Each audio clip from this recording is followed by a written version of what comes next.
কাম যে করব মনে তো আনন্দ থাকা লাগবে। জুয়েন মানুষ, ঘরে বউ থাকবি, আনন্দ নিয়ে কাম করব, সেই আনন্দের ব্যবস্থাটাই তো হইলো না। তখনই এখানে একটা সুন্দরী পাখি উড়ে আসে এন্ড জামা খুলে পানিতে ঝাঁপিয়ে পড়ে।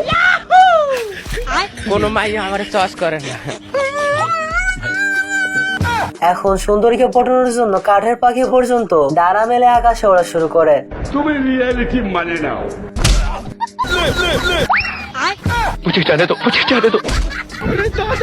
আর তখন এই বলদের পেছন দিয়ে সুন্দরী পাখি মটকাইতে মটকাইতে যাইতেছিল। কি মাল যাচ্ছে গো? সুন্দরীর পেছন পেছন এই বলদ ঘরে ঢুকে যায়। এই বলদের জানলা দিয়ে খেয়াল করে দেখে সুন্দরীকে খাঁচার মধ্যে আটকে রাখছে। আমার রূপের যে আগুন, সেই আগুনে পাগল হবে আমার জামাই।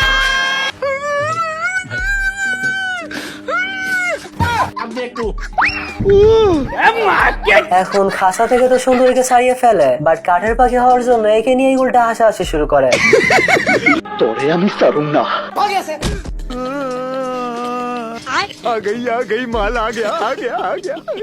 বাট গাইস সুন্দরী পাখি আবার একে অ্যাকসেপ্ট করে নেয়। তোমাকে ভালোবাসি, আই লাভ ইউ টু। আর তোমাকে বিয়ে করতে চাই। শুধু তাই নয়, এদের 3টা বাচ্চা পর্যন্ত হয়ে যায়।